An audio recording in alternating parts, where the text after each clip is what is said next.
comme on fait conception et réalisation de nos projets, on va tous passer par la conception et la réalisation. Il n'y a pas une personne en particulier qui va faire que de la 3D ou l'autre que de la construction. On fait vraiment tous les trois tout.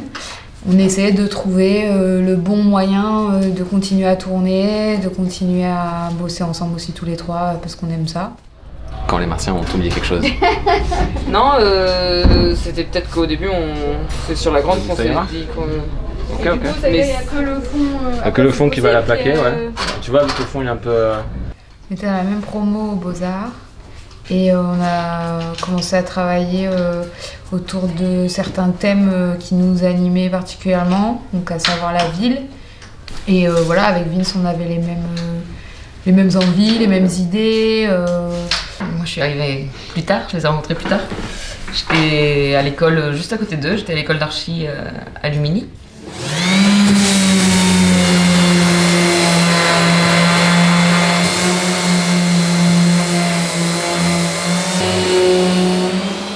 Durant notre diplôme, on présentait ce qu'on voulait faire chez les Martiens.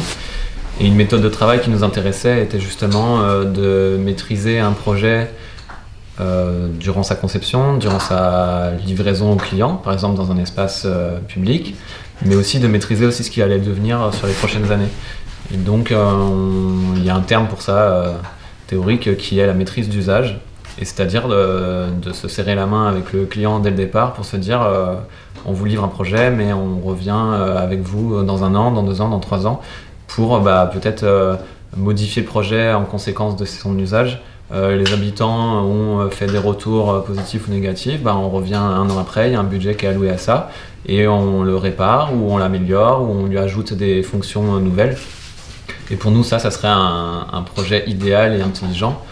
Parce qu'on part du principe qu'une ville c'est sans cesse en évolution.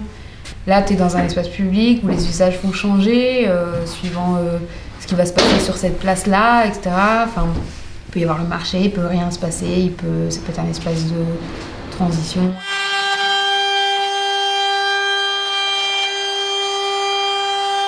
Les projets qu'on commence à toucher du doigt et qu'on aimerait beaucoup développer et voir se multiplier, c'est de travailler, nous en tout cas, dans les espaces utilisés par les écoles.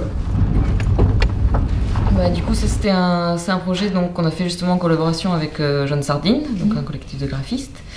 Et l'idée c'était aux abords de 2 écoles à Frévalon de faire ralentir les voitures. En gros, il y a un parking qui est un grand parking à côté de ces 2 écoles. Et l'idée c'était de montrer aux gens que c'était un espace qui était utilisé par les enfants. C'est-à-dire que les parents ils viennent chercher leurs enfants, ils doivent attendre devant l'école et il n'y a rien pour eux. Et ce qu'on n'a pas trop dit là, c'est qu'il y a eu quelques ateliers faits aussi avec les enfants des écoles. On essaie de les intégrer aussi au maximum au projet parce que pareil, c'est pas notre quartier, on n'y vit pas, donc le but c'est qu'on vienne et qu'on leur dise voilà ce que nous on propose, on leur présente un truc, ils valident avec nous, ils disent qu'ils font leur retour, ils disent ce qu'ils en pensent. Nous on revient sur nos dessins, on les modifie, on change un peu par rapport à leur retour. En fait, c'est le type de projet où on a un retour quasi immédiat sur la qualité et la réception du projet par les usagers. Donc quand c'est des enfants, dès le lendemain de la fin du projet, qui nous disent « c'est trop bien, merci beaucoup, ça c'est moi qui l'ai fait avec vous il y a 1 semaine », là du coup on a tout gagné. Ça, tu peux avoir conscience de la mort et de la mort de la vie.